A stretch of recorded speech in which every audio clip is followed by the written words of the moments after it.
gente, desculpe o atraso. Eu sempre posto semanalmente esse compromisso com vocês, ouvintes deliciosos, de que toda semana vai ter um novo episódio. Ninguém perguntou, ninguém quer saber, mas informo que essa semana pra mim foi super corrida.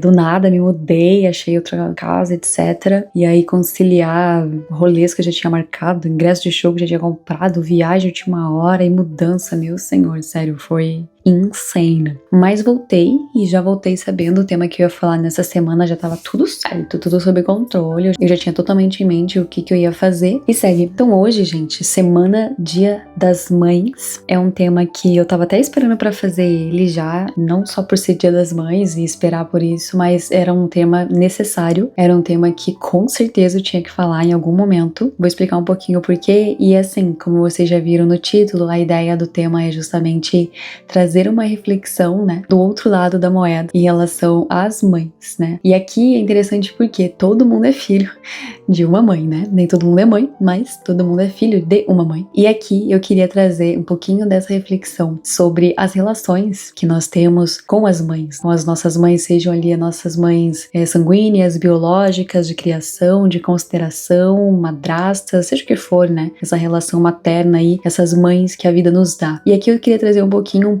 o meu contexto, um pouco da minha história. Algumas pessoas me conhecem já a longo prazo e já sabem muito da minha história, tem noções, né? Mas eu também queria falar pra quem nunca ouviu a minha história e também você sucinta em relação ao que diz respeito à minha particularidade, mas quero trazer esse enfoque pra relação com a minha mãe e aqui quais são as maiores lições assim que eu tive durante a vida da minha mãe na minha vida. E começando só com o contexto de que eu sou a filha do meio, de 5 filhos. Minha mãe, então, mãe solteira, né? Somos todos ali filhos do mesmo pai que, como todo bom pai brasileiro, enfim, foi-se embora e deixou a minha mãe ali, né, com 5 crianças. A gente tem idades bem próximas, eu e os meus irmãos, coisa ali de 2, 4 anos de diferença. Então pensa aquele monte de criançadinha e uma mãe solteira tendo que criar essas 5 crianças, né, sem pensão, sem ajuda e etc. Então assim, o caos se instaurava, né, em relação à minha casa.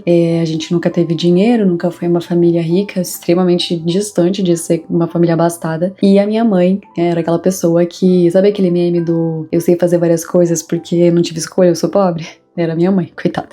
Minha mãe era uma severina da vida, então ela pintava, ela cozinhava, ela cortava grama, ela o que desse pra ela fazer pra ganhar dinheiro, ela fazia. Lembro de algumas vezes da minha mãe pegando todos nós pra levar pro trabalho dela, porque ela não tinha com quem deixar todos nós, sei lá, era um bico assim de final de semana que ela não tinha onde deixar a gente, e a gente não tinha passagem também, ela não tinha dinheiro pra comprar passagem de ônibus pra todo mundo, então ela meio que organizou uma excursão entre nós mesmo, colocava umas bolachinhas na nossa cola dela e a gente ia andando, gente, assim, ó, um longo percurso até o trabalho dela, vamos supor que fosse num bairro X e a gente andava ali por 2 horas, ela e aquele monte de criança, criança de colo, criança pequenininha andando devagar, criança um pouquinho maiorzinha fazendo bagunça na rua. A cada tempo a gente sentava numa calçada e comia as bolachinhas, etc. E quando chegava lá, minha mãe tava lá cortando a grama da pessoa e a gente ficava à espera dela e etc. Então, mais de uma vez isso aconteceu. Minha família nunca teve carro, como eu falei, e até os percursos todos eram sempre ou a pé ou com ônibus, mas também sempre andando muito. Eu até atribuo um pouco dessa minha criação a minha disposição física, porque eu sempre andei muito, ando até hoje. Meus amigos zoam com a minha cara, porque qualquer rolê comigo eu ando demais. Eu não me importo pra andar, ando ali 1 hora seguida, ando pra caramba e ando rápido ainda. E a minha mãe também andava super rápido, acho que desde criança a gente sempre caminhava muito rápido com ela.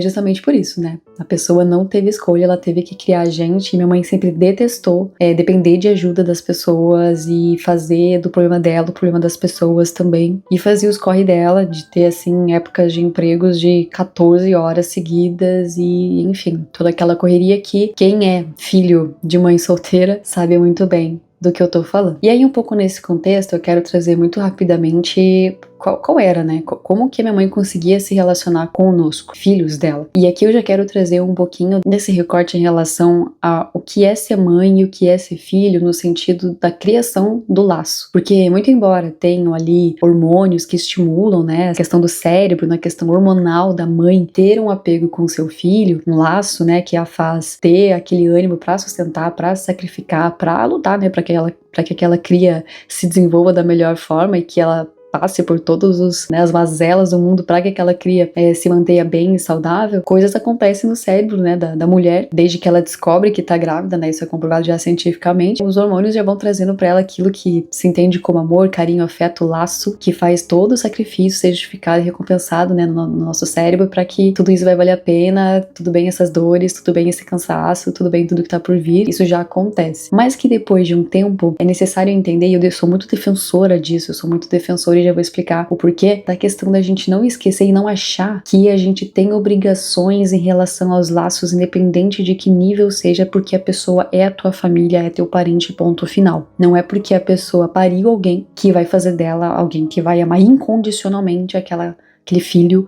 ou vice-versa, né? Vai fazer aquele filho amar aquela mãe, aquele pai, porque é mãe e porque é pai, ou porque é irmão, ou porque seja quem for. Laços se criam, se nutrem, e isso também é construído ao longo dos anos. E por que eu comento isso? Porque a minha mãe, ela foi a pessoa que, como eu já dei um breve parecer em relação à nossa infância, ela não tinha condição nenhuma, não só pela rotina dela, mas também já vou comentar da própria vida dela de bagagem, para nos proporcionar qualquer momento de troca ou construção de um laço que, assim, a gente vê, não vou nem exagerar, dizer assim, ai, comercial de margarina ou família feliz, etc, mas muito, muito, muito, muito mais distante do que isso. A minha mãe sempre foi uma pessoa muito fria, extremamente distante, extremamente, assim, 100% do indisponível emocionalmente. A minha mãe, ela não conversava conosco quanto filhos, ou seja, a gente era criado numa casa conversando só entre os irmãos. A minha mãe, ela não dirigia a palavra pra gente, ela só resmungava, ou gritava e brigava e batia, né, fisicamente. Ela nunca dirigia palavras de afeto e nem conversas, né, nunca, jamais existiu, ai, como é que foi a escola? Ou, ai, o que que você quer comer? Ou, não, inclusive ela nunca conversava num tom de conversa, né, era sempre grito mesmo. Ou ela resmungava, no sentido de, ou ficava assim, ou era grito. Muitos gritos, ela foi sempre desse jeito, ou então um silêncio absoluto. Na minha casa, por exemplo, então naquela rotina onde eu disse que ela chegava em casa de noite, depois de uma jornada de 14 horas de trabalho, obviamente que ela chegava super cansada, e meu Deus, gente, eu não consigo nem imaginar o que é você ficar tanto tempo fora de casa, chegar super cansada e ainda ter que fazer comida para 5 crianças, dependendo ali do dia que ela teve, provavelmente de estresse, né, o tempo todo estressada já com as coisas que ela fazia, um cansaço mental e físico, e ainda tendo que chegar em casa eu vi criança brincando e berrando. Eu lembro que até a gente zoava entre a gente, né, os filhos, que minha mãe, ela era contra a felicidade, porque ela via a gente rindo e brincando, ela já brigava, não queria, ela queria que a gente ficasse quieto, obviamente, devia estar ali com dor de cabeça, irritada, então ela chegava, o clima pesava, a gente já parava de fazer o que tava fazendo, não tinha essa liberdade, né, ela sempre tava brigando por tudo que acontecia, enfim, então ela chegava, ainda tinha que fazer a comida, fora, gente, as épocas que a gente não teve máquina de lavar roupa. Eu juro pra você, a gente tinha roupas, uma época, não sei por que razão, nós não tínhamos um guarda-roupa. Então pensa que todas as roupas da casa inteira, ou seja, éramos 6 pessoas dentro da casa, eram jogadas assim num canto, num quarto. E eu lembro das roupas tocarem o teto, do chão até o teto, uma pilha de roupa assim. Que minha mãe, coitada, às vezes tirava um final de semana inteiro pra dobrar aquelas roupas, mas a gente era criança, a gente tava ali o dia todo desassistido, procurando roupa pra ir pra escola e pra isso e pra aquilo. E a gente saía pegando aquelas roupas, desmoronando com tudo, caçando aquelas roupas, mano, virava um entulho assim, uma montanha de roupa mesmo bagunçada. E roupa suja também, muita roupa suja, minha mãe lavando na mão. Lembro assim, ó, diversas vezes chegar em casa e minha mãe com uma luz que ela improvisou lá no quintal, no tanque, lavando roupa por roupa, esfregando. Nossa, gente, sério, juro, é uma cena assim, juro, desumana, muito, muito péssimo e, caramba, nunca me imaginaria na posição dela. Enfim, então eu lembro que ela era extremamente estressada. Quando muito, ela nos batia muito, e não era aquele bater no sentido de ai, um tapinha na bunda, ai, uma brigadinha. Não, gente. A minha mãe, quando ela batia, ela nos batia muito, porque era uma raiva, um negócio assim que ela tinha, que não era porque você fez uma coisinha ali que ela não gostou, era pra descontar todos os estresses da vida dela, era pra descontar tudo aquilo que ela tava passando no dia, na vida, todas as angústias. Ela perdia a mão mesmo ali pra punir, e era extremamente violento, né, pra surra ali que você tava levando como uma criança que, sei lá, fez alguma bagunça. Então ela batia tanto na gente, assim, chegava a durar, assim, mais de 1 hora de tanta surra, ela machucava muito, e eu lembro que, assim, ó, pra mim não era nem a dor física que me incomodava mais todas as coisas muito duras que ela falava pra gente. Ela humilhava muito a gente verbalmente.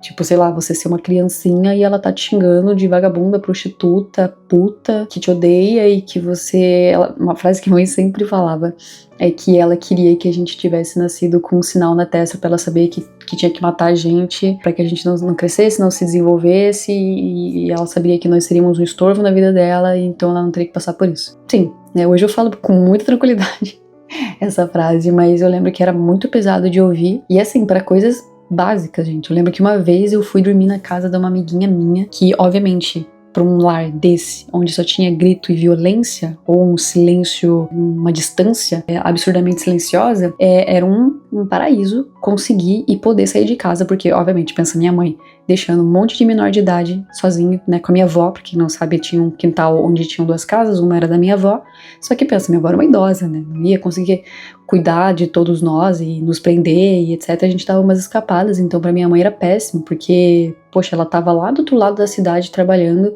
e tinha muito medo do que pudesse acontecer com a gente, e aí quando ela volta pra casa, ela ficava extremamente preocupada com tudo isso, né, onde a gente tava, com quem a gente tava andando, meu irmão já tava se enfiando com uma galera meio estranha, meio da pesada, e ela preocupada com isso, e vizinho denunciando pro conselho tutelar, e coisa arada, então pensa o quanto ela odiava que a gente arredasse o pé de casa. Por ela, a gente ficava dentro de casa e não colocava a cara pra fora. Mas, meu Deus, um monte de criança, é óbvio que a gente ia querer colocar a cara pra fora. Então eu lembro que toda oportunidade que eu tinha de sair de casa era um paraíso, porque significava estar na casa de uma outra pessoa, onde eu não ia ter grito, eu ia ter diálogo, eu ia ter conversa, onde eu não ia ter violência, eu ia ter riso, eu ia ter abraço. Então pra mim, como criança, nossa, era um paraíso. Eu lembro de uma vez, eu tendo insistido muito pra minha mãe pra dormir na casa de uma amiguinha minha, ela não deixou. E eu fui meio que escondido, tinha uns 12 anos de idade. E eu fiquei assim um final de semana fora. Quando eu voltei, eu lembro que eu voltei assim com uma roupinha que minha amiga tinha me dado, que eu também não tinha roupa, né? As roupas que eu usava eram roupas que eram passadas de irmão para irmão. Então eu penso, eu usava roupas muito largas, eu sempre fui pequenininha, então eu usava roupas que caíam do meu corpo, eu usava roupa rasgada e etc. Então eu não tinha roupa pra mim. E minha amiga me dando aqueles conjuntinho da Lilica Replica, só quem viveu sabe. E coisinhas, eu me sentindo toda gracinha, toda bonitinha, voltando pra casa. Uma criança, né? Tava com sainha, um topzinho, mas criança, roupinha infantil. E a minha mãe só esperou eu chegar e eu tava assim com meu coração gelado. Toda vez que eu tinha que voltar pra casa, desses rolês assim de, sei lá, passar um dia na casa de alguém. Nossa, me bati uma depressão profunda, assim, de saber que eu tava voltando pro inferno, assim, sabe? Tive um final de semana maravilhoso, mas agora eu ia voltar pra aquela realidade de merda. E aí, dito e feito. Eu cheguei em casa, minha mãe... nesse dia, olha que interessante, nesse dia minha mãe não me bateu.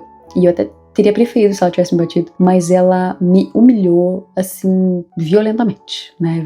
Com palavras. E me xingou de tudo isso que eu já falei, que era uma puta, que ela... Enfim, tudo isso que eu já tinha comentado. E aquilo te humilhava, né? Ela realmente te humilhava moralmente. Você tava ali toda... Poxa, que gostosinho, que final de semana leve, tranquilo. Nossa, naquele final de semana eu andei de bicicleta. Não tinha bicicleta em casa, então eu andei de bicicleta. Coisas que você nunca faz, sabe? Fui comer McDonald's, brinquei com a minha amiga, tomei banho de chuva. Coisas que jamais faria na minha casa, né? E depois a gente volta para aquele choque de realidade, né, de violência verbal, psicológica e torturas e etc. Então esse foi muito do meu contexto e contexto dos meus irmãos, né, uma mãe extremamente violenta, depressiva, cenas que ela passava, obviamente, por um background que ela tinha também. Então eu lembro que durante a minha infância, eu passei boa parte da infância tendo medo da minha mãe, muito medo de todo esse terror que ela fazia a gente passar, né, do jeito frio dela, né, eu era uma criança que, meu Deus, eu a evitava ao máximo, a gente não recebia carinho dela nunca, e até quando eu tinha pequena oportunidade, assim, de receber carinho das mães das minhas amigas, eu ficava lá toda carentinha, né, todos os meus irmãos, a gente era bem carentinho, assim, de carinho, e quando vinha alguém que dava uma atençãozinha, a gente, nossa, adorava, amava, porque em casa mesmo, sem chance alguma. E depois disso, passou um momento que veio a adolescência pra todos, que aí é por isso que eu sempre digo, né? Essa coisa de você criar filho no medo não funciona por muito tempo, porque quando o medo passa, não fica o amor, não fica o respeito, fica o desprezo. E aí você vira aquela pessoa, enfim, aquele adolescente, aquele adulto, seja que for, que agora vai afrontar. Ou seja, você cresceu tendo a imagem de alguém que te oprimiu e agora que você tem ali ferramentas ou recursos, né, pra se vingar, você vai ser punitivo, você vai ser vingativo, você vai ser afrontoso. E dito e feito, eu era, e os meus irmãos também foram, né, afrontosos. Depois de uma certa idade, a gente já não respeitava mais, né. Então, se ela grita, eu também grito, se ela bate, eu também revido, né, não no sentido de bater nela. Calma, gente, eu não bati na minha mãe. Mas eu lembro que uma vez, acho que foi a última vez que minha mãe me bateu. Ela me bateu até acho que uns 13 anos de idade. E eu lembro que o motivo da surra era porque, adivinha, eu não tava em casa. E você não tem noção desse negócio da minha mãe não gostar da gente não tá em casa. Ela não só não gostava da gente não tá em casa, como ela não gostava que os nossos amigos fossem na nossa casa. Não foi nenhuma nem duas, foram diversas vezes que minha mãe expulsou a gritos e pontapés, violência mesmo, pessoas da nossa casa. Tipo, os nossos amigos também apanhavam da minha mãe, tá?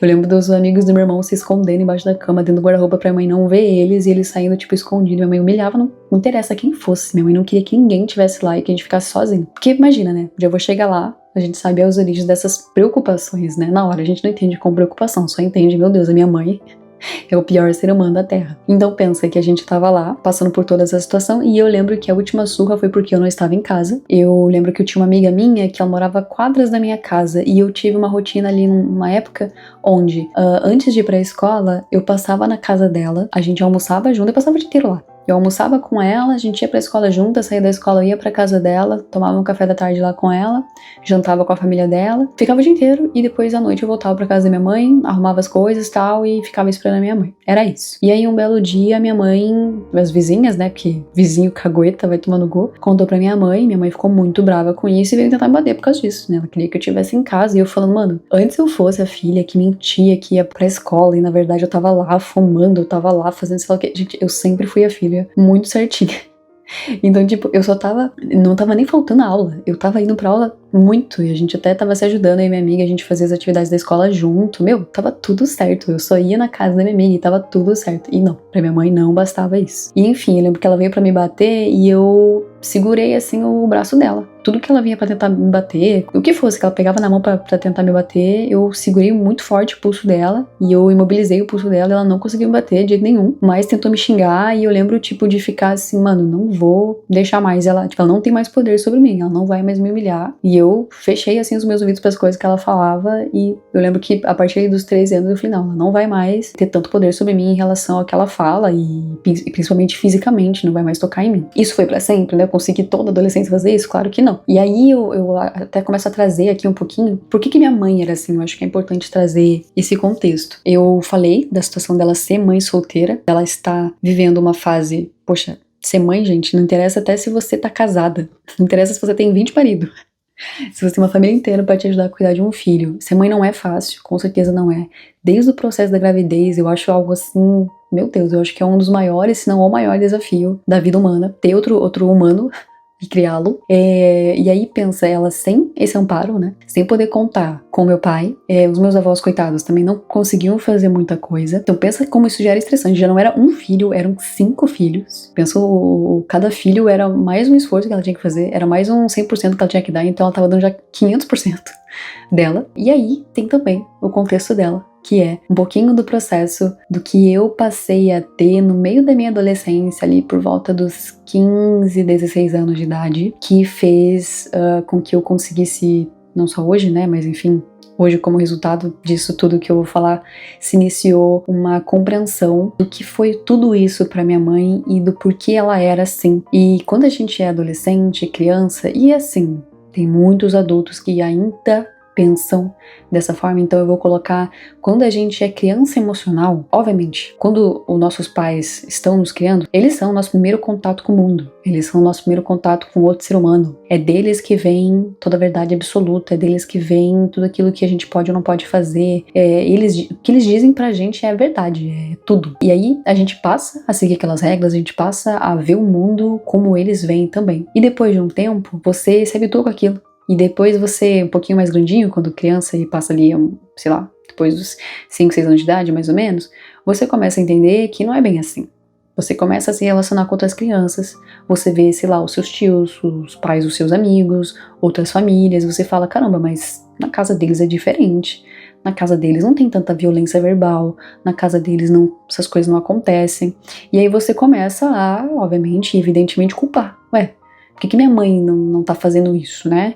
Eu vou só dar um foco mais na mãe, né? Também tem o pai, obviamente.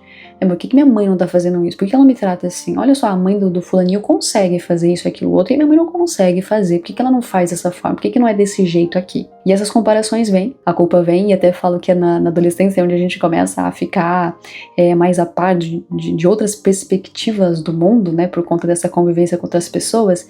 E aí a gente fala, ué, mas se os meus pais, né, se minha mãe era a pessoa ali que era detentora da verdade absoluta, que me ensinou como é que faz acontece, agora eu tenho bagagem suficiente pra ver que ela é uma grandíssima hipócrita nas coisas que ela fala. Agora eu já consigo entender que ela só fala, mas ela também erra nisso, naquilo outro. Então vem a revolta, vem o desapontamento, vem a culpa, você começa a viver as consequências também, você já começa a se entender sofrendo a consequência daquela criação que você teve, ou seja, olha só o tanto de trauma que eu tô tendo, tanta coisa que eu tô tendo que passar na minha vida, porque a minha mãe foi isso, foi aquilo outro, você começa a perceber os reflexos daquilo tudo, e de novo vem o sentimento da culpa, né? Deixa eu culpar aqui os meus pais pelas coisas que eles fizeram e não fizeram comigo. Eles que tinham a obrigação legal, moral e espiritual de cuidarem de mim, falharam miseravelmente nessa missão, que horror, como assim, como eles puderam fazer tudo isso? Então todo mundo passa por isso, e até disse de novo,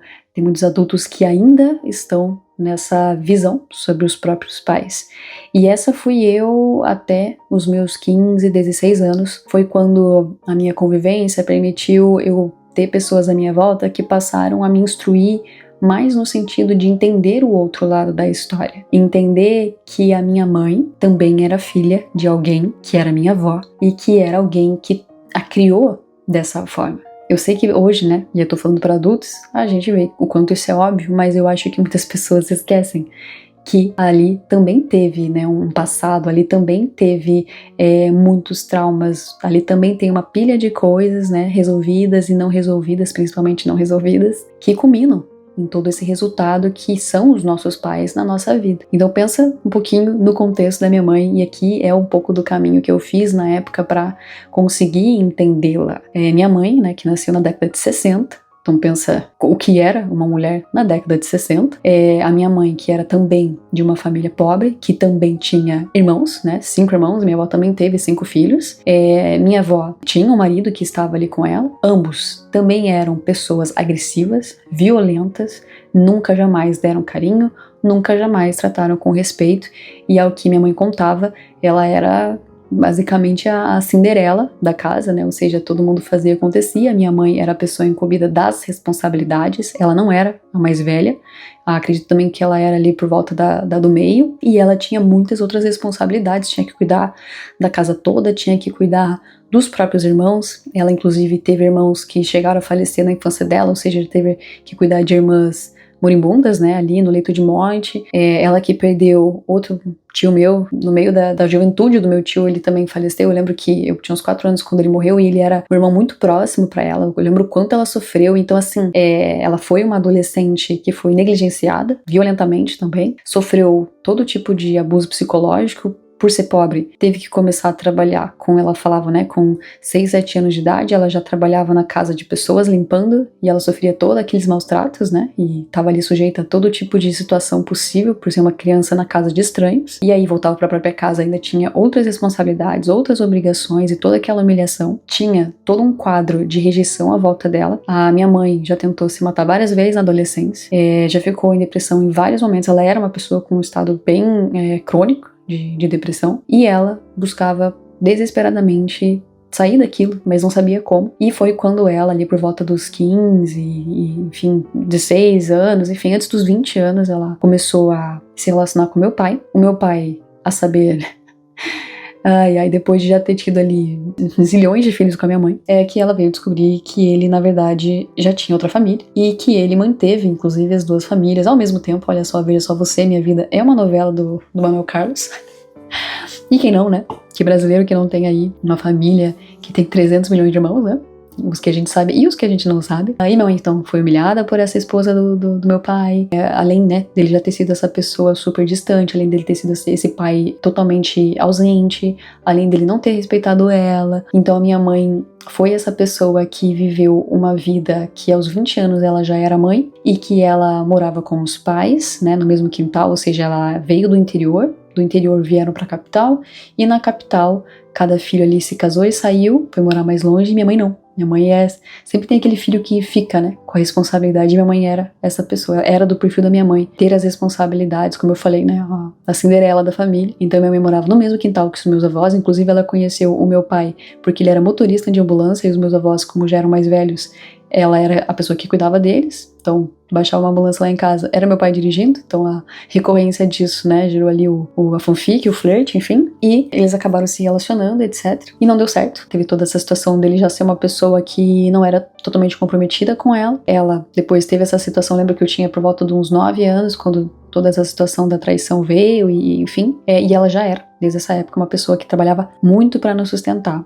A morte, né, do irmão dela também fez ela sofrer demais. E assim, toda a vida da minha mãe vai se resumir em uma mulher extremamente depressiva, muito. Não vou nem falar que a minha mãe era pessimista, porque seria redundante eu dizer isso. Eu acho que para alguém que vem num contexto de pobreza, maus tratos, abandono, é difícil você falar: ai, Zenaide, põe um sorriso nesse rosto.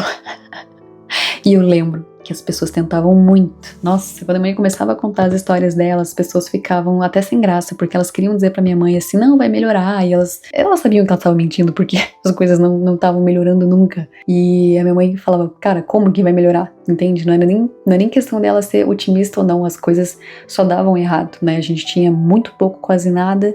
Ela quase morria de trabalhar, desde a vida dela criancinha até quase o último suspiro. A mãe sempre trabalhou muito e não tinha nada, né? Ela nunca teve dinheiro, a gente nunca teve nada de ostentação. Sempre foi o básico do básico do básico do básico, ainda assim com muita ajuda de parente não, né, de vizinhos e doações e coisas aradas, que a gente foi sobrevivendo. Era uma mulher que, quando gostava de alguém, no sentido de se apaixonar, se apegava àquilo. Então, desde que a mãe conheceu meu pai, ela sempre foi apaixonada por ele, e mesmo depois da separação, ela nunca mais se relacionou com ninguém. Assim, né, eu não coloco a mão no fogo também, né, da obscuridade e mistério que deve ser a vida da minha mãe, que ninguém nunca vai saber, mas eu lembro que ela era extremamente fiel ao meu pai, até quando eles já não estavam mais juntos, até quando eu disse: mãe, eu tô aqui trabalhando num cartório, eu posso fazer em 2 toques aqui um processo pra ele pagar a pensão pra gente automaticamente, não precisa nem entrar na justiça, aí a causa ganha. Não quero, pelo amor de Deus, não, coitado do seu pai. Então ela sempre teve esse zelo por ele, não deixava. Então, ou seja, além de ser uma pessoa que tava fodida na vida, não queria aceitar a ajuda de ninguém, não detestava a ideia de ter que depender de alguém. Por quê? Porque nunca pôde depender de ninguém, sempre teve que ser a pessoa que se fudeu pra caralho. E provavelmente lá no começo da vida dela, ela já esperou, contou, quis, teve a esperança que alguém ajudasse, mas foi em vão. Ela já percebeu que não ia rolar isso e seguiu sendo a pessoa que não ia esperar mais por isso. Ela ia arregaçar a manga e ia fazer. Era o melhor? Ia proporcionar o melhor? Era a melhor forma? Não, mas era a forma que ela conseguia e podia, então ela fazia. Então todo esse contexto na vida dessa mulher, né, sofrida, depressiva, não preciso nem falar o quanto a minha mãe não se cuidava. A minha mãe era uma pessoa que não comia bem, tinha uma saúde extremamente frágil, mas essa fragilidade ela começou a vir depois dos 40 anos com mais força. Ou seja, por 40 anos numa exaustão física e mental agressiva. Depois disso, o corpo dela, obviamente, começou a cobrá-la. A minha mãe era uma pessoa cardíaca, a minha mãe era uma pessoa diabética, a minha mãe era uma pessoa, como eu já disse, né, com problemas de pressão, problemas, enfim. O corpo dela tava literalmente falando: pelo amor de Deus, Zenaide, para de ser louca. E eu, quando adolescente, quando a gente é criança, o que a gente entende que é amor? A gente entende que amor é o que a novela passa, é o que o filme passa, é a família juntinha, rindo, sorrindo, mamãe e papai, eu te amo, meu filho, ai, que orgulho de você. E a minha mãe não fazia e nunca fez nada disso. Então eu olhava para aquilo e pensava: gente, minha mãe não me ama. Eu lembro de mim, criancinha, com a maior tranquilidade do mundo, falando para as pessoas, e as pessoas ficavam horrorizadas. Eu falava assim: não, minha mãe não me ama. Não, minha mãe não me ama, eu sei que ela não me ama, ela nunca falou isso. E as pessoas, meu Deus, menina, que absurdo, é claro que tua mãe te ama. Mas como é que uma criancinha vai entender que 14 horas de trabalho extenuante é amor? Como é que uma criancinha vai entender que uma pilha de roupa sendo lavada num tanque, no meio da noite, no frio, na mão ali, sangrando, no vivo, esfregando no tanquinho, é amor? Não vai entender nunca isso, né? Quando a gente é criança, a gente tem as nossas réguas colocadas pela sociedade, pela comparação ali com outras famílias, do que é ser amado. A gente não tem maturidade pra entender. Se a pessoa não vira pra você e te fala isso, ou te abraça, ou etc, ou te valida de alguma forma, é mais palpável no seu entendimento do que é amor, você não entende que aquilo é amor. E isso tudo foi algo que eu comecei a conceber a partir aí dos meus 15, 16 anos, né? Foi o processo que eu comecei a entender isso e eu comecei um movimento dentro de mim de perdoar a minha mãe. Mas olha que louco. É um processo que quando você é muito novo, ou não só muito novo, eu costumo até dizer, existem feridas que são difíceis de ser saradas quando a gente ainda tá levando o golpe. E era o que eu tava tentando fazer. Eu ainda morando com a minha mãe, ainda lidando com aquela pessoa extremamente agressiva, extremamente violenta verbalmente e fisicamente, tava ali tentando fazer dentro de mim um processo de não, ela não quer dizer isso, não, ela não quis fazer isso, não é culpa dela.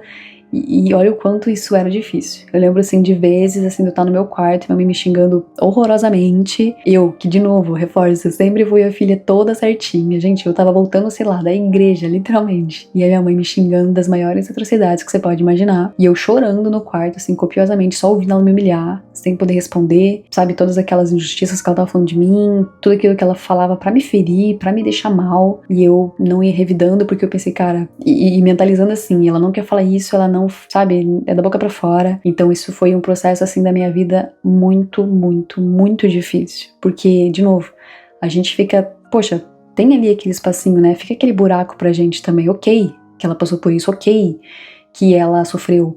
Mas e eu, né? Por que eu tô nessa família? Por que eu tô nesse contexto? Por que eu sou filho dessa mãe? Por que eu que tô tendo que passar por essas coisas? Por que eu não sou filha da fulana? Olha como a fulana trata os filhos dela, olha como é a vida deles, olha que legal que eles fazem, olha que legal a rotina deles. Por que eu, né?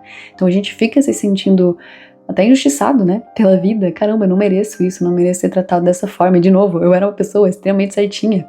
Se eu fosse uma filha porra louca, né, meus irmãos eram mais porra loucos, mais velhos, mas eu não era. E eu falava, gente, por que minha mãe me trata tão mal? E trata, e minha mãe era toda zoada da cabeça, até no sentido de ela tinha, sim, favoritismo, né, então ela tratava minha irmã mais velha extremamente diferente. E aqui eu já dou um parênteses, né, que já é uma coisa que eu quero comentar, que é, ou seja, com tudo isso que minha mãe teve de contexto, eu não preciso nem te falar que a lição ali maior que eu tive, e eu lembro que essa frase fixou muito na minha cabeça. Eu lembro que depois que eu aprendi isso, eu tentava passar isso para os meus irmãos mais novos também, que era, ninguém pode dar o que não recebeu. Ou seja, como é que mamãe vai falar que ama se ela não ouviu isso dos meus avós? Né? Meus avós eram extremamente violentos com ela também. Minha avó foi uma pessoa da década de 30, né? Na década de 20 ali, quase. Então, ou seja, tudo isso que minha mãe passou, minha avó passou o dobro, né, em relação às obrigações, em relação ao machismo, em relação à sociedade. E aí, poxa, foi uma lição que eu tive. Eu falei, cara, não vou esperar da minha mãe o eu te amo, não vou esperar da minha mãe o abraço, não vou esperar da minha mãe a gentileza. Não tem como esperar isso dela. E aí eu comecei a construir na minha mente uma outra ideia, né, daquilo que eu conseguia lá no fundo, lá no âmago da minha mãe, passar a vê-la como um ser humano que também, assim como eu estava sofrendo, também sofreu. Ou seja, é como se a minha mãe fosse eu e ela é a minha avó, ou seja, eu tava passando pela mesma coisa que ela passou. Ela tava fazendo comigo a mesma coisa que a minha avó fez com ela, né? E isso era péssimo. Então eu precisava quebrar esse ciclo, eu precisava na minha mente mudar, virar essa chave, porque ela não ia mudar, né, a princípio. Então eu podia mudar. Eu podia sair dessa linha de sofrimento e seguir minha vida de outra forma, sem esperar dela essas coisas. E eu comecei a comentando, né, que a minha mãe, ela tinha os favoritismos em relação aos filhos, e era triplamente mais injusto, porque além de todas essas situações que a gente passava, pensa, 5 filhos, eu era do meio. Aí olha as relações. A minha irmã mais velha era uma filha que a minha mãe, ela perdeu a mão no sentido de ser mãe. Ela não era mãe da minha irmã, ela era amiga da minha irmã. Por quê? Porque a minha irmã era mais velha. A minha mãe, no processo ali de separação, que ficou sozinha, ela tinha 30 e poucos anos. A minha irmã já era uma adolescentinha, quase. E aí ela tinha na minha irmã uma companheirinha, um escape ali pra ela. E ela foi virando a pessoa que não corrigia a minha irmã. Minha irmã sempre foi tendo a liberdade, minha irmã era primogênita, enfim, ela foi perdendo a mão com a minha irmã. Eu lembro que como uma criança muito observadora, eu olhava isso e eu olhava o quanto isso era ruim pra minha irmã, né? Claro que você fica com inveja quando é criança, que você pensa, pô, por que minha mãe me maltrata e não maltrata minha irmã? Mas ela também cobrava minha irmã, não pense que minha irmã mais velha não apanhou, não pense que minha irmã mais velha não foi privada das coisas, mas ela era mais afrontosa, ela encarava minha mãe, ela tinha uma relação diferente. O irmão mais velho, né, que era um homem, fazia tudo o que queria também, ou seja, ela brigava com ele também, bateu nele por um tempo, mas depois de um tempo ele se esquivava dela, depois de um tempo ele não tava nem aí pra ela, e a mais nova, ela, depois de um tempo, a caçula era a caçula, então, ou seja, teve um outro tratamento, e aí você olha tudo aquilo e você fala, meu Deus do céu, né, vai se fuder, porque agora eu tô aqui, e eu tô vendo cada um, que é o mesmo filho, da mesma mãe, sendo tratado de diferente. Como assim? Que injustiça é essa, pelo amor de Deus? E aqui tem uma frase que eu nem lembro de onde eu ouvi, mas eu acho muito preciosa, que é: cada filho é filho de uma mãe. Ou seja, mas é a mesma mãe. Não, não é a mesma mãe. Porque são filhos em épocas diferentes, em momentos diferentes, e ela vai tratar diferente. Não existe isso. E os próprios filhos em si são diferentes. Tem filho que você vai falar uma vez e ele já vai entender, ele não vai mais fazer. Tem filho que você vai falar 1000 vezes e ele não vai entender. Tem filho que se você sentar a mão na cara, ele também não vai entender. Ou seja, o trato também passa a ser diferente pela personalidade. Então eu esperar que a minha mãe me tratasse igual ela tratava meus irmãos, não ia rolar. Eu olhava para aquela privação que ela dava para mim e que ela não dava para meus irmãos e eu ficava muito brava com isso, meu Deus do céu, por quê? Mas, de novo, eu comecei a olhar, pera, mas tem coisa aí também, né? Minha irmã tá sendo ali uma pessoa que tá fazendo tudo o que quer, mas olha as coisas que ela tá fazendo na vida, né? Olha aonde a liberdade dela tá levando ela. Eu não quero ir por aí, né? Não acho que é bem por aí. Não acho que é legal a minha mãe não dar pra ela ali direcionamentos, não ser mãe pra ela. Não acho que é um bom caminho. Então, ótimo. Então, assim, eu fui mudando a minha mente na espera de que eu pudesse, então, sair dessa zona de sofrimento, porque eu pensava, bom, pode ser que a mãe seja essa pessoa por essa vida. Pode ser que ela nunca mude. E por acaso, olha que louco, né? Que interessante. Eu acho que se você tem uma certa idade, e seus pais também, ou seja, se você já tem ali uns 20 e poucos pra cima, você já começa a entender que os seus pais, eles mudaram um pouco, sim.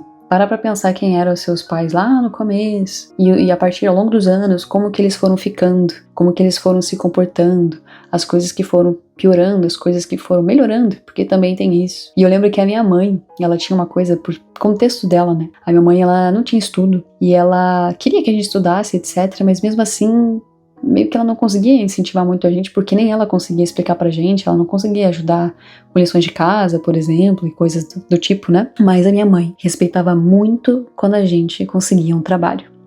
E eu lembro que a primeira mudança de chave da minha mãe comigo foi quando eu comecei a trabalhar. Eu lembro que a partir do momento que eu comecei a trabalhar, a minha mãe automaticamente começou a me respeitar. E isso faz sentido porque, assim, pra alguém que veio do trabalho árduo, de alguém que veio de uma família que cobrava dela trabalho, sabe, suor, esforço, renda na casa, obviamente que ela ia esperar o mesmo da gente, né? Porque do contrário você só é um vagabundo que tá aqui gerando despesa, gasto e comendo as minhas custas. Então, a partir do momento que você começa a trabalhar, você tem uma utilidade. Minha mãe veio dessa geração, que se você tem uma carteira assinada, você tem valor. E eu lembro que depois desse momento, é que eu comecei a ver atitudes da minha mãe, que, por exemplo, eu lembro que uma fase eu tava fazendo cursinho, então eu saía do trabalho e fazia cursinho. Minha mãe sabia que eu tava me preparando pro vestibular. E eu lembro de 2 cenas, assim, que pra mim cortam o coração, sabe? De novo, nunca teve palavras, né, de afeto, mas eu lembro de um dia eu voltando, o cursinho acabava 11 horas da noite. Então até eu chegar em casa era meia-noite. E eu saía de casa super cedo porque eu entrava no trabalho às 8. Ou seja, eu ficava numa rotina de muita correria. E eu lembro de uma cena assim, eu voltando pra casa, tava super chuvoso naquela noite, na madrugada, frio. E eu vindo lá da esquina que eu desci do ponto de ônibus e eu vendo tipo uma, sabe assim, um turvo assim na frente da minha casa, uma sombra, um negócio. E quando eu fui me aproximando, cara, era minha mãe, debaixo da chuva com guarda-chuvinha, na frente do portão, me esperando. Tipo, preocupada, porque eu não tinha chegado ainda e tava chovendo muito. E ela foi e me esperou. E foi só isso, gente. Não foi, ai, filhinha, bem-vinda, ai, que chuva, né? Não. Foi ela em silêncio, com o guarda-chuva aberto, me esperando.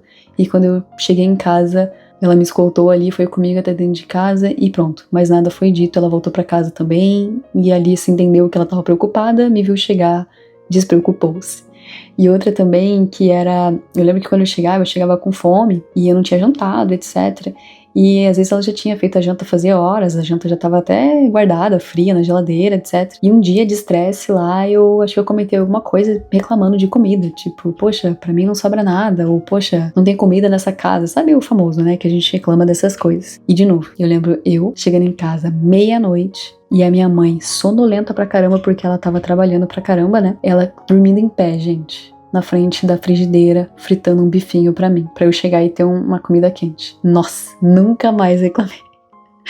Então, de novo, quando eu falo de mudanças e quebra de ciclo, não é que do nada, pode acontecer também, eu já ouvi relatos de amigos meus que viraram a chave assim com os pais e que conseguiram introduzir abraço, beijos, palavras de eu te amo no meio da família que nunca teve isso. No caso da minha mãe, isso não aconteceu, mas eu lembro que os pequenos gestos começaram a ser reconhecidos e eu acho que às vezes a gente esquece dos pequenos gestos com os nossos pais também, né, com as nossas mães. Ou seja, pode ser que ela nunca te diga eu te amo, pode ser que ela nunca vai fazer isso, mas ela vai ficar te esperando com o guarda-chuva, no meio da tempestade, só te vendo voltar pra casa. Não vai nem falar que bom que você veio, mas ela tá te esperando, já mostra isso. Ou vai fazer uma comidinha pra você, ou vai estar ali comprando uma coisinha pra manter você em casa com a tua, sei lá, pasta de dente, com as coisinhas que você precisa pro seu dia a dia e você fazer teus corres com mais conforto, porque ela tá ali, de alguma maneira, né, indireta, zelando por você. E eu lembro que minha mãe foi mudando, e conforme os anos foram passando, ela foi sim ficando uma pessoa mais sensível, foi ficando uma pessoa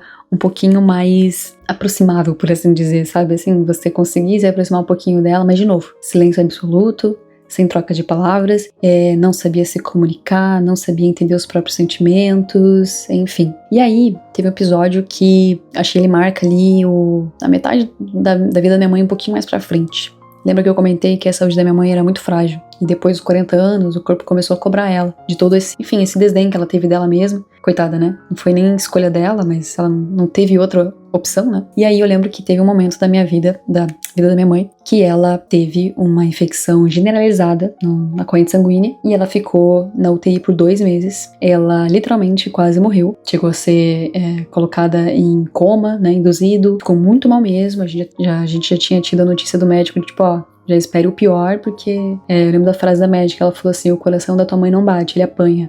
E era verdade. Minha mãe, ela tava sempre muito ansiosa. E aí pensa, eles até colocaram lá no coma induzido, porque pensa uma pessoa ansiosa, numa UTI, vendo todo mundo à volta dela mal, vendo algumas pessoas falecerem até, e você ali, no meio daquele furacão, ela sempre foi a mãe que não parava quieta, sempre tava fazendo e acontecendo, passou anos da vida dela se dedicando a 5 filhos, e agora você tá presa entre 4 paredes, a Deus dará. E a gente ainda tinha, né, meus 2 irmãos mais novos ainda eram menor de idade, então pensa, eles estavam ali sem pai, sem quem sustentasse. Eu tinha um trabalhinho ali de CLT ganhando salário mínimo, meu irmão mais velho também, então penso o quanto ela estava super preocupada. E ela estar super preocupada não deixava ela melhorar. Felizmente, por um milagre mesmo, acho que até um dia eu posso comentar um pouco mais dessa história, mas gente, por um milagre, assim, por reza de todo mundo, de tudo quanto é tipo, a minha mãe voltou. E eu lembro até de um amigo meu falando que, uma pessoa assim mais espiritualizada, né, ele falando que ele sentiu muito forte de que realmente era hora da minha mãe ir mesmo, mas que por misericórdia e por estar todo mundo pedindo pra ela não ir, ela meio que foi poupada, assim, ele disse que teve um vislumbre, assim, um sentimento muito forte disso. E eu lembro que depois que minha mãe saiu da UTI, ela também deu uma mudada de novo. E nisso que ela deu uma mudada, eu acho que, obviamente, né, gente, acho que qualquer pessoa que tem, assim, uma experiência de quase morte, né, você começa a repensar suas prioridades. E ali, como a maioria dos filhos já era adulto, eu acho que ela começou a pegar mais leve em relação à vida, em relação ao trabalho, em relação a sacrifícios físicos, né? Para aquilo que ela estava fazendo de novo. Já tinha ali a gente trabalhando, já tinha a gente se sustentando, não precisava ela ficar se matando, assim, né? Ela não comia, trabalhava muito. E eu lembro que ela foi ficando um pouco mais tranquila em relação à rotina de trabalho. Teve uma cena ali cerca de, talvez 1 ano depois, ou alguns meses depois, pode ser que foi 1 ano depois, onde eu falei pra mim mesma, né, eu falei, cara, isso nunca rolou comigo e com a minha mãe, assim, como eu disse, a gente não tinha comunicação, nem eu e ela, nem ela com ninguém, mas eu quero passar por isso de sentar com a minha mãe e falar coisas. Lembrando que, gente, eu nunca conversei com a minha mãe. De nada. Nunca. Na UTI, eu fazia esse esforço e foi até estranho na UTI você tentar conversar com alguém que você nunca conversou nem quando podia conversar. Mas que ali você tinha que, sabe, manter a pessoa animada, manter a pessoa ali com esperança de sair daquilo. Então, na UTI foi o momento que eu comecei a treinar, conversar com a minha mãe, porque não era uma coisa que a gente tinha. Nem eu e ela, nem ela com ninguém, como eu falei. E depois da UTI, assim, a gente foi engatinhando né? A gente foi tentando, assim, algumas conversas aqui e ali, mas de novo, era mais eu falando sozinha e minha mãe só consentindo com a cabeça. Ela não sabia se comunicar, como eu falei. E eu lembro de eu falar, cara, eu preciso ter essa conversa com a minha mãe. Expor, falar mesmo, mãe, me perdoe qualquer coisa. Sabe, assim, verbalizar o perdão e perdoá-la, né? E aí, eu lembro que eu sentei. Pra você ver, quando eu falo que minha mãe era leiga, gente, era porque ela era muito leiga. E até pra você conversar com ela, não entendia muito o que você falava. E então eu falei assim, mãe, o que eu queria falar pra ela? Eu queria falar assim, mãe, a senhora quase morreu. E não morreu, graças a Deus. Então, eu acho que é um momento de você recomeçar tudo isso. E eu também quero recomeçar tudo isso. E eu te perdoo por todas as coisas que rolou. E eu, né, peço perdão pelas coisas que também eu posso ter falado, né, momentos de raiva e coisas que te entristeceram e etc. Essa era a mensagem. E eu comecei a falar, e minha mãe, ansiosíssima, né, não deixava de terminar de falar. Então eu comecei assim, mãe, lembra que a senhora quase morreu no UTI, etc, tal, dela, por quê? Você acha que eu vou morrer agora? Eu falei, não, mãe, a senhora não vai morrer agora, não.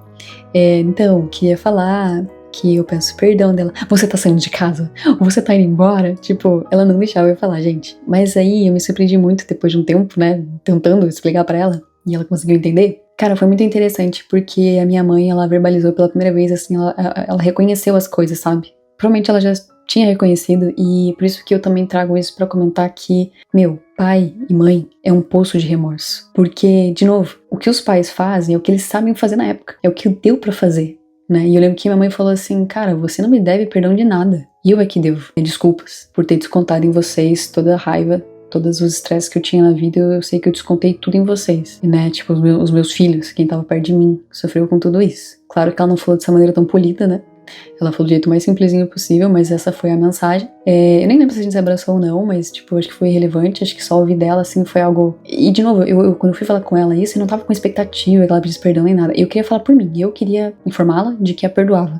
Não tava esperando por nada disso. E ela que trouxe esse outro lado. E foi algo, assim, muito necessário. Eu acho que é uma oportunidade que poucas pessoas têm de conseguirem fazer esse trabalho de, primeiro, no seu particular, perdoar os seus pais, né? E depois dar esse outro passo de comunicá-los esse perdão, sabe? De você sentar e conversar e falar e não esperar deles a compreensão disso, sabe? Não esperar que ele fale, ai, filho, também te perdoo, ou ai, que isso, né? Não precisa pedir perdão. Tem gente que nunca vai passar por isso, tem gente que os pais já morreram e nunca conseguiu fazer isso, e eu acho que eu fui muito privilegiada em vida, né, da minha mãe, ter conseguido fazer esse movimento, que pra mim foi necessário, ele foi tipo um marco de... Eu já tinha feito sozinha, mas agora eu verbalizei, eu trouxe isso à tona e etc. E volto a dizer que, no fundo, os pais sabem, né? No fundo, as mães sabem.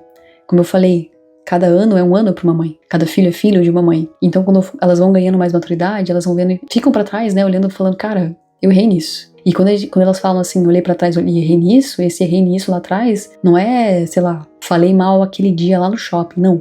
Caramba, eu passei 10 anos tratando meu filho de tal jeito. Passei 20 anos errando.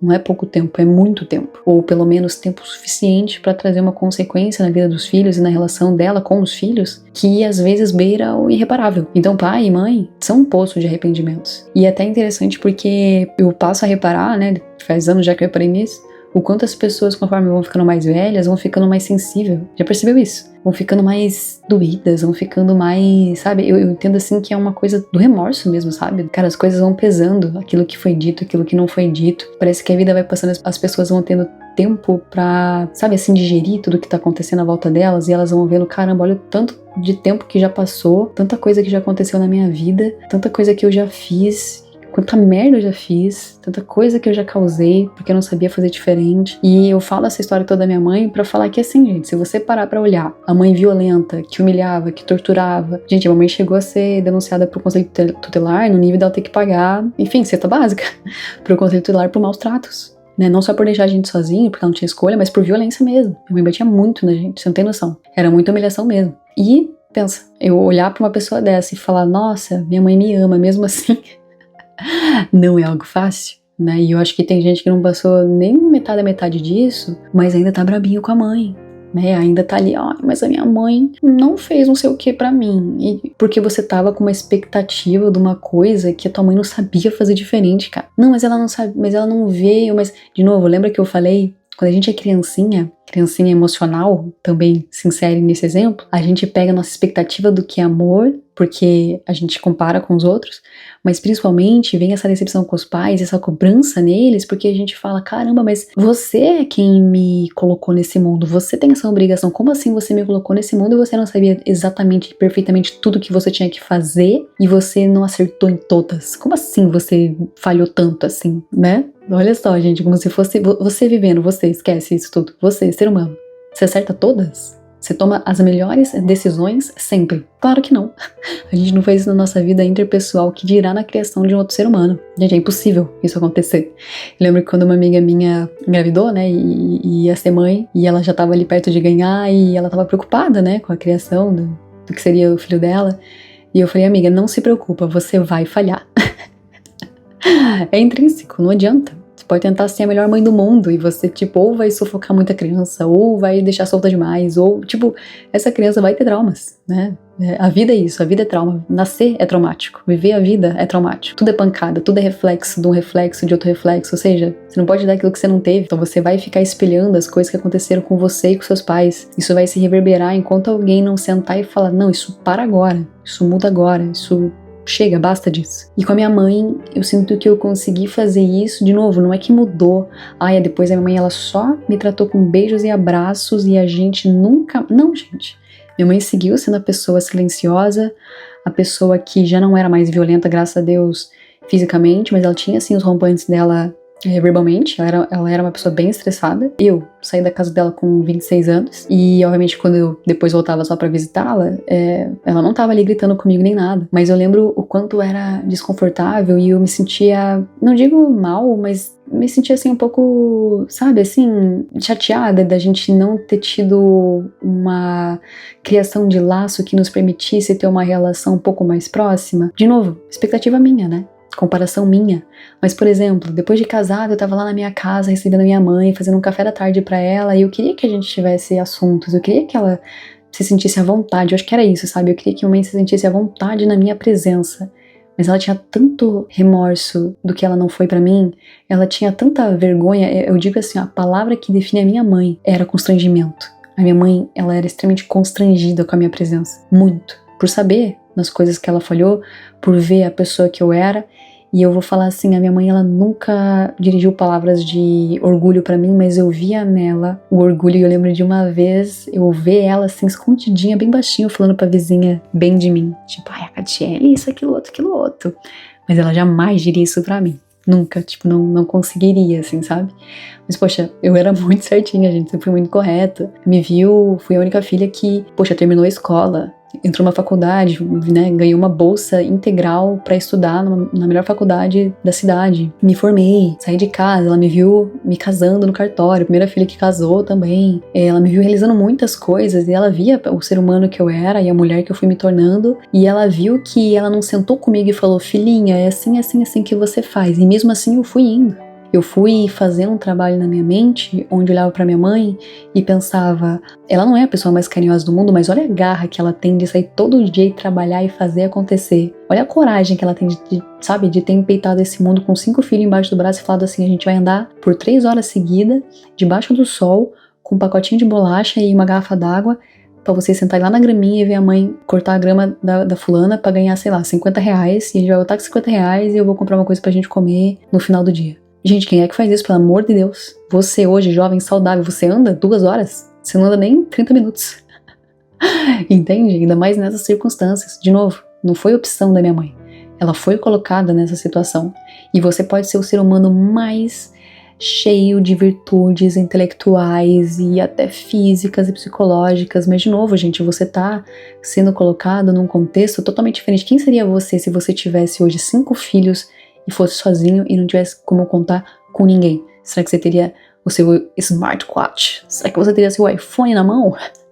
Será que você teria tempo pra ir na Smart Fit? Gente, é incomparável.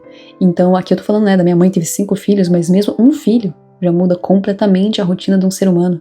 Você pode ser a pessoa mais cabeça no lugar. Você tá mudando toda a sua rotina, você tá se conhecendo. Eu acho que não tem nada mais confrontador, por isso que eu falo que é tão desafiador você ser mãe. Não tem nada mais confrontador do que você ter um outro ser humano que você gerou, você tá diante desse ser humano e aí você começa a se confrontar com coisas que você não sabia o que era, o que você poderia ser, o que você poderia fazer ou deixar de fazer. Então tudo aquilo que você um dia começou a ter como construção como ser humano vem à tona nesse momento, quando você vira pai, quando você vira mãe. Então como é que minha mãe saberia criar 5 filhos, gente? Né? Ela mal foi criada também, né? Ela teve que se fazer, teve que se criar, teve que ir atrás, teve que fazer as coisas acontecerem. E eu acho que esse trabalho que eu fiz na minha própria mente, e minha mãe me vê sendo esse ser humano, causava nela uma putz. Sabe assim, aquela coisa, eu sei que eu tô devendo pra essa pessoa, eu sei o que eu falei pra essa pessoa, eu sei o quanto eu já humilhei, vi essa pessoa aqui chorar e agora ela tá aqui na minha frente, bem, fazendo um pãozinho. Lembro de um dia que a mãe foi na minha casa, eu tava fazendo um pãozinho caseiro, ela me viu fazer do zero, amassar a massa, colocar pra passar, ela tá aqui agora fazendo um pãozinho pra mim, essa pessoa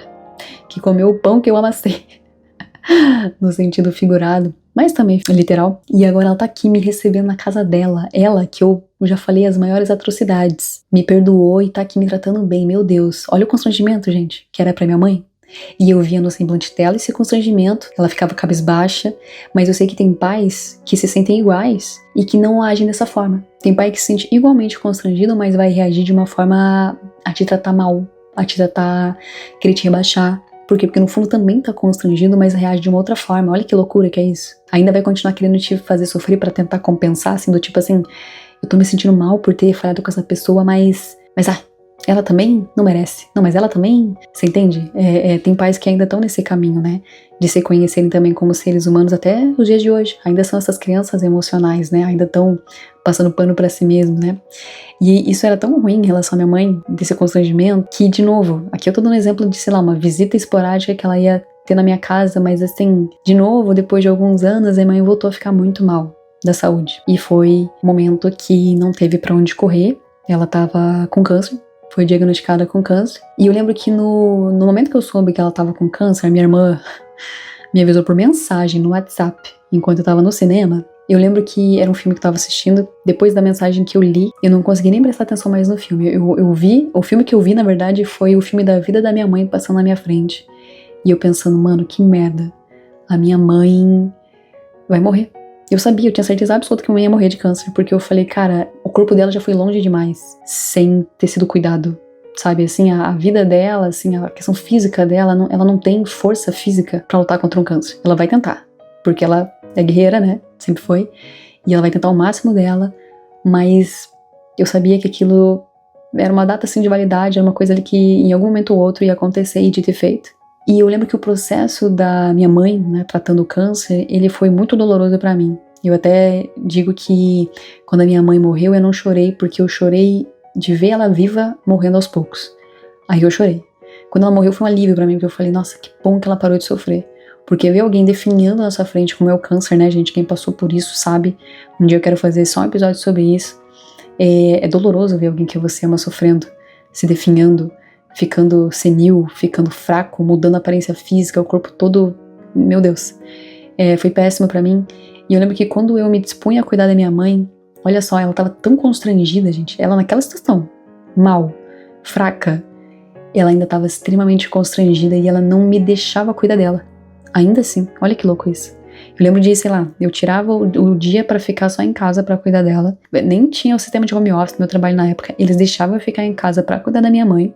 Eu nem morava mais com ela, então eu ia lá na casa dela pra cuidar dela. E eu lembro que eu passava e falava assim, mãe, né, dava algumas horinhas, eu falava, minha mãe já comeu? Eu falei, mãe, vamos que eu vou te levar no banheiro. Ela falava, não quero. Dava 2 segundos, passava minha irmã mais nova, e ela falava, vai fulana, me leva no banheiro. Tipo assim, ela não confiava nem pra levar ela no banheiro pra tomar banho nem nada. Ela falava, não, é que você é muito... Tua irmã já sabe, tarará. Por quê? Porque a relação que ela criou com a minha irmã mais nova era diferente. Ela confiava na minha irmã pra levar ela, sentia mais à vontade pra minha irmã cuidar dela. E eu não, pelo remorso, pelo constrangimento, ela não queria nunca que eu a visse debilitada, que eu tivesse que cuidar dela. Olha só, mesmo estando mal, gente, mesmo precisando, ela não queria. Eu acho que essa foi a parte, assim, que eu fiquei mais pesarosa, assim, sabe, com tudo que aconteceu, porque eu falei, poxa, por mais que eu a perdoei, por mais que a gente melhorou muito a relação, por mais que ela tenha mudado muito, minha mãe ficou muito mais tranquila de lidar. Até nas pequenas coisas, minha mãe sempre odiou o cachorro, depois ela tava adorando o cachorro, tava uma pessoa muito mais amável. Mesmo assim, isso não fez com que ela conseguisse superar os arrependimentos dela, sabe? E fez com que o final da vida dela ela não tivesse me deixado cuidar dela. Mas, de novo, mais uma vez eu lembro que nessa época eu fiz esse exercício de, cara, eu vou fazer tudo que ela me deixar fazer por ela. Porque quando ela morrer eu não quero ter nenhuma dívida com ela. Eu não quero ter nenhuma vozinha na minha cabeça falando, você devia isso, você devia ter... Eu não quero ter o pesar que ela teve, eu não quero ter o rancor que ela teve. E, graças a Deus, foi exatamente isso que aconteceu. E eu lembro de novo, quando eu falei que vi um filme na minha mente, quando eu soube da notícia do câncer da minha mãe, me revoltou muito. Eu lembro até que eu tava bem brava, assim, na época. Foi o pior ano da minha vida, um dos piores, assim, foi esse 2018, foi quando eu soube da situação dela. E eu entrei numa revolta porque eu falei, gente, é sério isso? Tipo, a minha mãe, ela só se fodeu a vida inteira e agora ela vai morrer com 53 anos de câncer. Novíssima, pobre. É isso mesmo? Isso me revoltava, porque eu olhava pessoas à minha volta, principalmente meu próprio pai, né? Que tava lá morrendo com 83 anos, morrendo de velho, e minha mãe, novíssima, morrendo pro câncer. Isso me revoltou porque eu falei, caramba, ela parecia assim que ela nadou e morreu na praia. Nunca teve um bem material, ela nunca realizou nada grandioso. E eu lembro de um amigo meu falando que, Tiele, você tá olhando pelo prisma errado.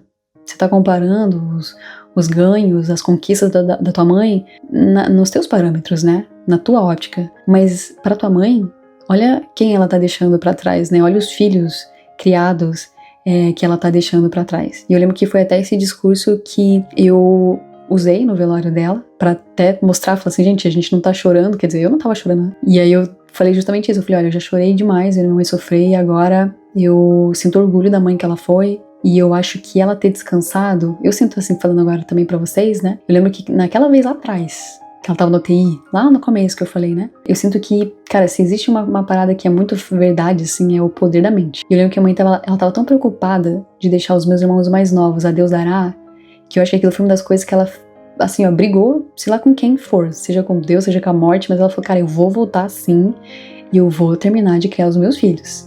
E ela voltou, gente. Voltou dos mortos, minha mãe naquela época. E ainda viveu ali mais uns 5, 6 anos. E depois que esse tempo passou, meus irmãos mais novos já eram adultos também. Já estavam mais encaminhados, etc. E mesmo assim, eu lembro que a minha mãe, eu tava com a minha mãe nos últimos dias da vida dela já não era nem na UTI, né? Ela já tava no paliativo, eu já tava esperando ela falecer mesmo. E eu lembro da minha mãe já no estado muito senil, ela já não falava mais, ela só gemia de dor. E ela tinha muito medo, porque ela entendeu que ela tava morrendo. E olha que loucura, né? Eu lembro até que dessa primeira vez lá atrás, na UTI, quando a minha mãe foi pro UTI, eu tava lá. Ela tava no hospital, né? Como eu falei, ela começou a passar muito mal, ela tava num quarto de hospital. E quando viram que a coisa era muito grave, ela foi levada pra UTI. Eu tava sozinha no hospital. E eu lembro que pela primeira vez, eu vi a minha mãe que era tão durona, com um olhar assim de criança, assustada, de medo, sabe? Ser levada pra uma UTI. E eu lembro que eu vi esse olhar nela de novo nos últimos dias de vida dela, assim, ela tava sempre sedada, né, com muita morfina por conta da dor, e quando ela voltava do sedativo, ela tava de novo com esse olhar, assim, de criança super assustada, ela tava se vendo, né, já indo pra outra, e ela ainda sentia, assim, que ela tava lutando, gente, isso é uma coisa que ela fez, ela lutou até o último segundo, assim, pra não ir embora, e eu tava torcendo pra que quando ela fosse, eu que estivesse lá perto dela, porque se fosse com a minha irmã mais nova, ela ia sofrer muito, minha irmã mais nova, né, e eu já tava mais preparada pra aquilo, eu já tava, assim, mais psicologicamente treinada, assim, pra esperar esse momento chegar. E eu lembro que eu olhava minha mãe muito amedrontada e já, de novo, né, tendo entendido que ela tinha realizado muito. E eu falava, mãe, pode ir, mãe. A senhora já fez e aconteceu, barbarizou nesse mundo, né, já criou eu, já criou os meus irmãos, né, olha quem a gente é. Pode ir, mãe, eu tô aqui e você pode descansar e deixa, sabe? Deixa aí, vai. Vai, gata, descansa. O rolê já tá mais que entregue. E ela me olhava assim com aquela carinha assustadíssima, assim, e não ia, não foi. E até pra isso, gente, ela escolheu minha irmã. Nem pra se despedir de mim ali comigo, ela se sentiu muito à vontade. Acho que foi questão, assim, do dia seguinte, eu acho. Era minha irmã que tava com ela no turno lá no hospital, e ela faleceu. E, de novo, assim, eu não quero também trazer o podcast numa vibe, eu tenho essa mania de pegar a vibe lá em cima e tacar no chão.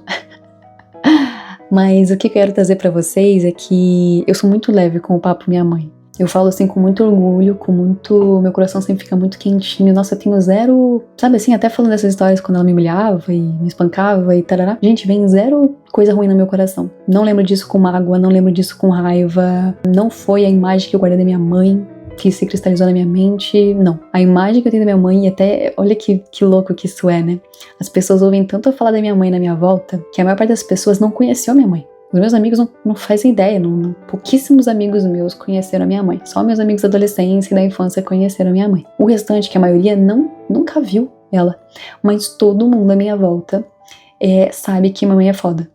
Todo mundo. Por quê? Porque eu construí essa imagem da minha mãe, entende? E não mentindo, não falando pro vento, não, é porque eu realmente peguei e descodifiquei a minha mãe. Eu peguei todas as imperfeições e falhas dela e coloquei na balança junto com o contexto dela, junto com as ferramentas que ela tinha para me criar, junto com a criação que ela mesma teve, quem foram os meus avós, como ela foi tratada, como as pessoas a trataram, né? Como é que meu pai a tratou ela, como é que a vida tratou ela, como é que as pessoas à volta dela a criaram. Quem foi ela nesse contexto, né? E é isso que ficou, né, na balança. Eu comparo tudo e eu falo, mano, quando me veio aquele sentimento de caramba, minha mãe, poxa, vai falecer, vai morrer, e ela não realizou isso, ela não teve uma casa própria, ela não isso, não aquilo, outro.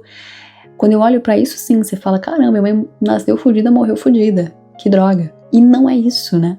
É falar, caramba, até uma vez postei isso no LinkedIn, né? Eu falei, o que é ser CEO perto de uma mulher, né? Que cria 5 filhos, sozinha, né? Isso sim é um investimento, um empreendimento, um trabalho integral, né? Hoje, assim, tenho muito orgulho de ser a filha da mãe que eu sou.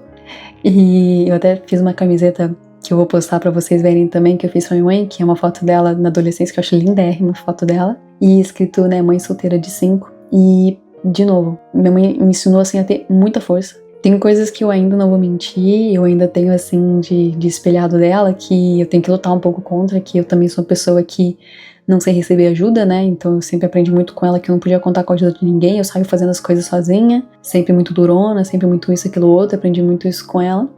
Hoje tenho aprendido a equilibrar um pouco mais isso, né? A deixar as coisas, assim, um pouquinho mais sim, às vezes eu vou ser vulnerável, sim, quando necessário eu vou saber pedir ajuda, sim, vou demonstrar carinho também e afeto, mas eu só tenho orgulho, né, da minha mãe, e eu acho que a minha vontade nesse episódio é de trazer um pouquinho dessa visão também para as pessoas. Às vezes eu vejo os meus amigos falando das mães deles e eu fico assim, gente, assim, ó, esse raciocínio aqui, ó, se hoje teu telefone toca e alguém fala assim, fulano, fulana, tua mãe morreu. Assim. E foi exatamente assim que minha mãe me ligou no dia que a mãe morreu. Kate, a mãe morreu. O que deu no teu coraçãozinho agora, entende? O meu me deu um alívio, me deu um ufa, sabe? Acabou o sofrimento do que foi a vida da Zenaide. Ela descansou, ela viu coisas muito legais acontecerem, ela desbravejou, ela errou, ela falhou, ela tentou, e ela fez e ficou esse saldo que eu já falei que tive da vida dela, e agora ela descansa, e eu descanso também. Mas eu acho que para muitas pessoas não é esse sentimento que vem, né? Talvez até quando a minha avó morreu, não foi esse sentimento que minha mãe teve de ufa, ai, minha mãe só foi coisa... Não, sabe? Ela não conseguiu fazer isso também acontecer. E esse episódio eu gravo com esse intuito. A gente lembrar que as nossas mães, elas também são filhas. Também foram filhas de alguém, que também foi filha de alguém, que também foi filha de alguém. E de novo, quando você olha na lucidez do seu cérebro e fala, nossa, como assim a minha mãe não soube fazer isso? Como assim minha mãe erra naquilo? Como assim a minha mãe... E como você faria se estivesse no lugar dessa pessoa, tendo as ferramentas que essa pessoa teve? E existe um movimento que hoje tem acontecido muito, que eu tenho escutado demais. E, ai, como o TikTok pode ser uma arma perigosa, né? As pessoas saem repetindo coisas do tipo, todo mundo agora tem TDAH. E outra coisa que também todo mundo tem é mãe narcisista. O que eu tenho escutado, ai, minha mãe é muito narcisista. Gente, é uma geração de mulheres que foi tão reprimida. Pensa minha mãe na década de 60, outras mães na década de 50, de 40. Mesmo a década de 80, né? Foi aí que as mulheres começaram a se empoderar. Mas pensa antes, essas mulheres foram criadas para não pensarem nelas. E agora que elas pensam nelas, não, sou narcisista, minha mãe é narcisista, tá. Então assim, as pessoas estão dando um diagnóstico para as mães e criando nas mães uma imagem inimiga, mortal, né? A gente adora achar alguém para culpar pelas coisas que a gente fez, pelas coisas que a gente tá passando, mas já tinha gravado isso no outro episódio a respeito da gente escolher o que a gente vai levar pra vida. E eu acho que pode ser que a sua mãe seja sim uma pessoa que te traga muito sofrimento hoje, pela imaturidade dela, por ela não saber fazer aquilo diferente, pelas inseguranças dela, pelos medos que ela jamais vai admitir nem pra ela mesma. Pode ser que ela seja essa criança emocional e mental também, né? Para essas coisas da vida, para essas questões da vida, que falhou muito com você, que te trouxe e traz muito sofrimento, muitos momentos tristes, que te oprime até hoje, né? Eu vejo pessoas que às vezes são já adultos. Eu lembro de pessoas assim, do meu ciclo assim de relacionamento, que, cara, a pessoa tinha 50 e tal anos, mais, quase 60, e a mãe ainda tinha um poder, assim, na vida da pessoa complicadíssimo, sabe? De autoridade, nem autoridade, de autoritarismo, sabe, de desrespeito. E eu sei que tem gente que passa por isso ainda com os seus pais. E, de novo, eu lembro de mim lá adolescentinha tentando ressignificar quem minha mãe era, ainda levando a porrada na cara, né? Levar a agressão, a violência e falar, não, mas tudo bem, mas ela não quis falar isso, ela não quis agir dessa forma. Gente, como é difícil a gente curar a ferida com a ferida ainda sendo feita em nós, né? Mas o meu convite é assim, talvez as pessoas realmente nunca mudem, talvez as suas mães nunca vão mudar, vão morrer sendo desse jeito, mas eu acho que no final elas sabem o que estão fazendo. Pode até ser que não, na real, mas algumas pode ser que tenham alguma noção sobre o que elas queriam ter sido, sobre o que elas tentaram ser, sobre onde elas falharam, sobre o que você esperava. E eu acho que cabe a você ressignificar isso na sua vida. De você trazer, como eu fiz, hoje, qualquer pessoa que ouve falar da minha mãe sabe que ela foi foda. Todo mundo. Gente, é impressionante. Você pergunta quem foi a mãe da Katia? A galera, nossa, a galera aplaude a minha mãe. Nunca ninguém conheceu. E você conseguir fazer esse movimento. De novo, pode ser que você não vire aquela família amorosa. Ai, deixa eu quebrar o ciclo, abraçar minha mãe e beijar. De novo, é possível. É possível. Tenho amigos meus que fizeram isso. E passaram a beijar as mães, e passaram a criar uma rotina e uma linguagem, né, de mais carinho, assim, físico na família. Mas pode ser que, como a minha mãe, isso nunca vai acontecer. Mas você vai conseguir caminhar mais leve. Quando você pensar na sua mãe, não vai vir dor, não vai vir raiva, não vai vir revolta. Quando você lembrar de todas as cenas que te deixaram muito mal, você vai sentir pena da sua mãe. Você vai ficar assim, caramba, ela não soube fazer diferente. Ela tava tão cega naquilo ali, ela era tão criança emocional naquela cena toda, que ela não conseguiu se libertar. De novo, eu sofri muito quando eu soube que minha mãe ia morrer, porque eu pensei, meu Deus, a minha mãe teve tanta angústia, foi uma mulher tão angustiada, sabe, com tanto peso, sabe, assim, com um caminhão de coisas ruins sempre acontecendo. Ela era um imã de coisa ruim, gente, juro. Com tanto azar, que eu olhava aquilo e pensava, gente, que vida miserável, né, que droga um ser humano nascer nesse mundo, sofrer até o último momento, nem pra morrer assim, sei lá, numa morte mais súbita, nem pra...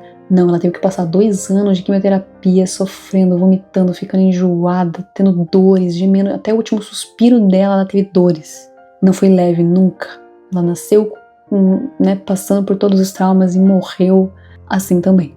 Mas você pensar o fruto daquilo, que foi eu, por exemplo, eu sou muito reflexo de tudo isso que mamãe passou recodificado. Eu consegui olhar essas coisas da minha mãe e consegui falar, isso é bom, isso eu vou reaproveitar. Isso é uma grande lição. Eu até falo que mamãe me ensinou muitas lições e nenhuma delas foi verbal. Ela nunca me ensinou nada falando, olha, é assim. Foi muito com o exemplo do que ela foi. E é isso, e é sobre isso que esse episódio vem falar. De novo, pode ser que seus pais, sua mãe, né, nunca mude, mas o jeito que você absorve tudo isso e cristaliza isso dentro de você é o que tá no seu controle agora. Os nossos pais não são pra sempre. Sua mãe, infelizmente, não é pra sempre. E o que eu acho que, não só em relação com a minha mãe, mas como qualquer outra coisa na vida, gente, meu objetivo é sempre deitar minha cabeça no travesseiro e ser leve. E pensar, cara, eu fiz o que eu pude, eu abri minha mente pra entender, eu ouvi, eu me disponibilizei, eu fui atrás. Eu sempre tento ser o mais imputável possível, pra que quando as coisas aconteçam eu falo assim, bom, eu fiz tudo o que consegui. E se não deu, não foi só da minha parte, então eu vou ficar leve sobre isso. E é um pouco disso que eu quero comentar pra esse Dia das Mães, pra essa Semana das Mães. Todo mundo é filho de uma mãe, pode ser que assim como a minha mãe, a sua mãe também já faleceu, e você já passou por várias coisas, não conseguiu conversar com ela, não conseguiu perdoá-la em vida, mas acho que nunca é tarde pra você fazer esse processo sozinho mesmo. Perdoar na sua mente, no seu coração, ressignificar, olhar pra essas coisas que aconteceram com você e com ela de outra forma.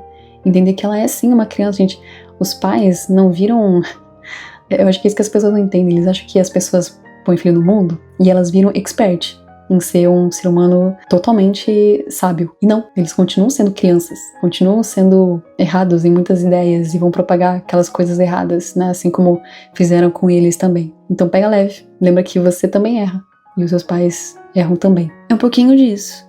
Eu espero que você comece a caminhar para isso e tenha uma vida um pouco mais leve, sem dores, e que você consiga trazer esse trabalho em relação à empatia do que foi a sua mãe, o que ela é ainda, né, na sua vida, ou pelo menos aquilo que você pode trazer na construção, na imagem do que ela representa, na sua formação como um ser humano. E é isso. Eu espero que vocês tenham gostado do episódio. Comente, compartilhe. Você que ainda tem os seus pais, sua mãe viu ainda, né? Nunca é tarde, gente, pra mandar uma mensaginha. Nunca é tarde pra você perdoar, pedir perdão também, reconhecer, lembrar disso no dia a dia, lembrando que amor, gente, amor não é...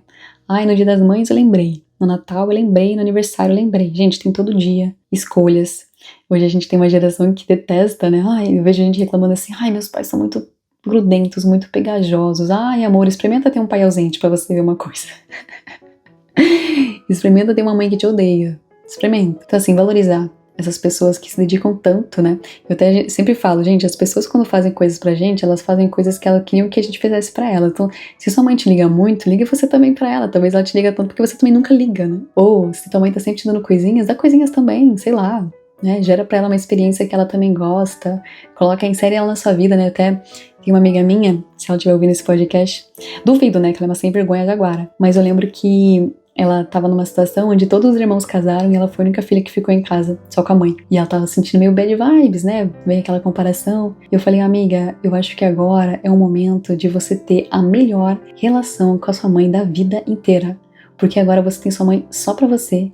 E eu acho que é o momento de vocês, assim, virarem mais do que mãe e filha, vocês virarem best friends. E aproveita esse momento. Sabe, tua mãe não é pra sempre, você logo também já sai de casa, aproveita esse momentinho com ela, sabe, vive coisas diferentes, se são duas adultas numa casa, eu acho que agora as coisas podem ser muito surpreendentes pra você. E a minha amiga falou que, cara, foi dito e feito, ela abriu a mente pra isso e deu esse espaço pra mãe dela na vida dela e agora elas estão vendo uma relação muito diferente. Às vezes é sobre isso. Você dá esse espaço também. E parei de falar, né, gente, porque se for falar de mãe, ixi, a gente fica aqui 300 horas. Tchau, gente. Um beijinho e feliz não só Dia das Mães, né? Mas um grande beijo pra todas as mães e pra todas as filhas e filhos aí dessas mães maravilhosas também.